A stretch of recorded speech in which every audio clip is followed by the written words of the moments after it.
Hey guys. Okay, so I tried to do video live for you horseback riders and I couldn't get a good enough connection here in the barn, so I'm just gonna continue on with this. That way I can record it and then just post it. Okay, so welcome. For those of you horseback riders, this is for you.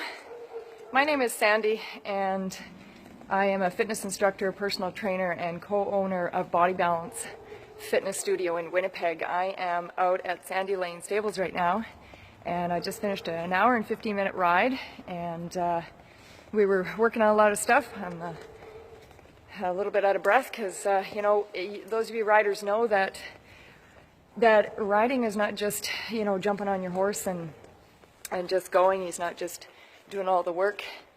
You are working as well, especially if you're working on specific things.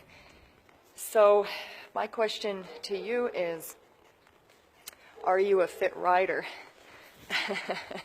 And some of you may be saying yes, and some of you may be going, what does she mean by that? Well, here's the thing. I've been riding my whole life. I was put on a horse at 6 months old, and I'm now 45. And when I first learned to ride, it was kind of like if you could stay on the horse, you were a rider. It's kind of like Yahoo, and away you go. And it wasn't till later on, when I started taking lessons about mid-30s, that I realized there was a lot of elements I was missing. It wasn't just get on and go and Yahoo, and away you go.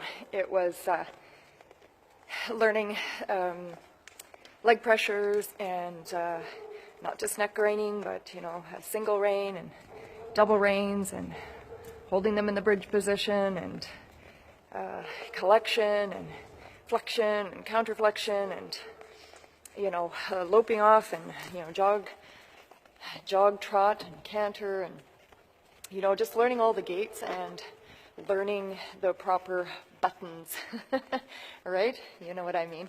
My horse here, I can't flip around, but how about I just go like this? That's my horse, Mateo. He is 14 now. He's ex-reiner, so he came with a few bells and whistles already. And, you know, I really started to learn the importance of riding lessons when, oh, he's getting a good stretch here. I think we're stopping to have a poop or something. Oh, we're good.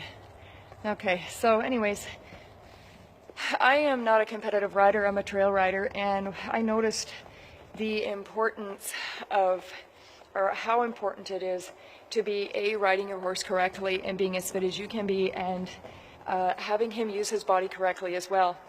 I was riding on the trails a lot over a couple of years, and I wasn't really paying a lot of attention to using proper form.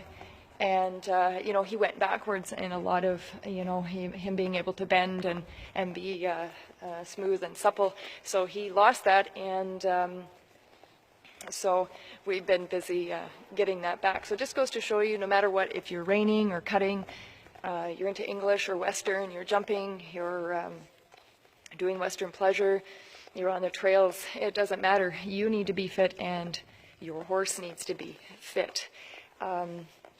What I see is a lot of riders, you know, cooling down or warming up and cooling down their horses, stretching the horses, but I don't see anyone else stretching, and that's why I started doing stretching for riders a few years ago. I was actually the only personal trainer that was actually a rider as well that could bridge that gap here in Manitoba. So I go around to, you know, various stables and make sure that people are, you know, getting stretched out and stretching the horses out as well. And being able to do that on horseback is a great benefit. So the thing is, if you're noticing things going wrong with your horse, such as, you know, he's good on one side, not on the other. I mean, we all have strength in one side and weaknesses on the other, and so do they. But if you're noticing, you know, more and more there's things going wrong, and you're asking for your horse to do things, and he's just, you know, not able to or struggling with, you know, the thing is, you have to start wondering and point your finger at yourself for a change and think, hey, wait a second, am I pressing more into, you know, one leg than the other? You know, where's my leg pressure going? Where's my body positioning? Am I leaning more to one side? Are my reins uneven? Do I have tightness in my back, which is causing problems in my chest? Am I bending forward? Am I leaning back? Do I have a good seat? Am I on my seat bones? Am I, you know, tilted in my pelvis forward or backwards? And you know, there's all these things that happen, and your horse becomes a reflection of you. So at some point, you kind of have to eat some humble pie and go, wait a second, you know what, maybe I need to start, you know, getting, you know, fitter. And, you know, I'm super fit. I work out 5 to 7 days a week. I eat right, I eat clean. And my horse is very fit, and he's on a special meal plan and you know, a workout plan and things like that, and it works very, very well, and we're a good team.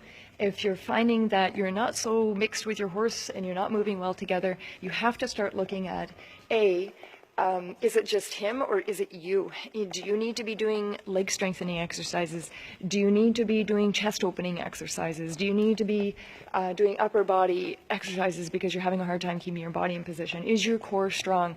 You know, our core is our powerhouse, and if you haven't got that, you haven't got anything. You're just all over the map, right? And how can we expect our horses to perform if we're not? We expect them to be at their best and at their highest, and especially for you guys that are I'm saying a lot. I'm just so relaxed. Okay.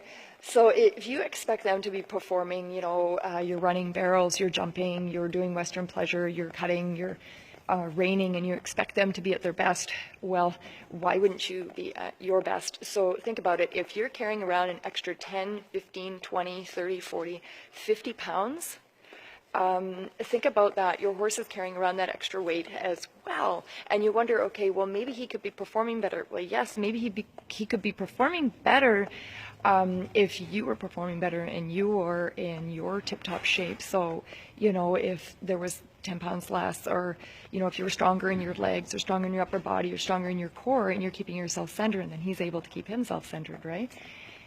So I've been bridging that gap for people for a couple of years now as a personal trainer and as a rider.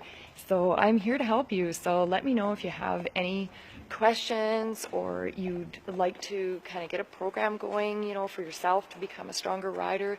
Maybe you want to come and have a fitness assessment with me and see where you're at, what we need to work on.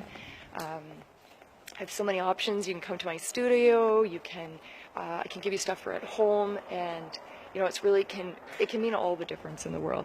So thanks so much for tuning in, guys, and happy riding.